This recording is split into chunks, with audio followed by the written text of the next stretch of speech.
नालो कोई मुंहिंजो इलाज न थियो। उन खां पोइ हुननि 20 लख रुपया घुरिया NMC वारनि त बाबा साईं ॾाढो त असां साईं जो इलाज शुरू कयूं। हाणे असां हिन बीमारी ते पहुची विया।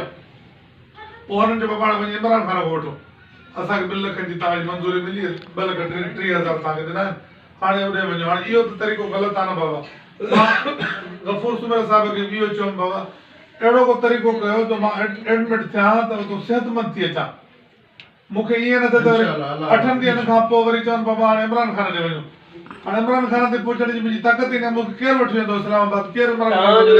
तव्हांजो इलाज प्योरली सिंध गवर्नमेंट जी ज़िम्मेदारी आहे। सिंध गवर्नमेंट जी ज़िम्मेदारी आहे ऐं कल्चर डिपार्टमेंट जी ज़िम्मेदारी आहे। इमरान खान जी ज़िम्मेदारी पंहिंजी जाइ ते आहे, हू बि हिन मुल्क जो सरबराह आहे, पर बींग सिंधी तव्हांजी उमर शरीफ जी बि सिंध हुकूमत मदद करे सघे थी जेकॾहिं त तव्हांजो बि ओतिरो ई हक़ आहे। उमर शरीफ जेतिरो हक़ आहे तव्हांजो।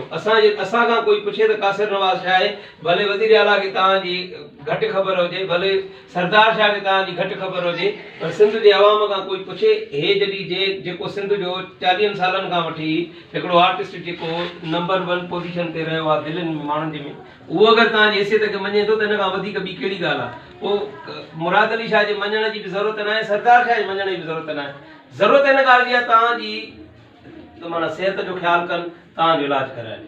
मूंखे घुराइनि, कराची घुराइनि, मूंखे अस्पताल में एडमिट करनि। अस्पताल खे ईअं न थिए त एतिरो चेक ॾेई छॾनि, हिकिड़ो 80,000 जो चेक ॾिनो, वरी उहो ख़तमु थी वियो, 3 ॾींहं मुंहिंजी दवा बंदि थी। तव्हांजो इलाजु तव्हांखे अस्पताल मां मोकल जे मिलण ताईं तव्हांखे इहो टेंशन न हुजे। उते इहो न हुजे त बाबा हाणे मूंखे पैसनि जे करे मूंखे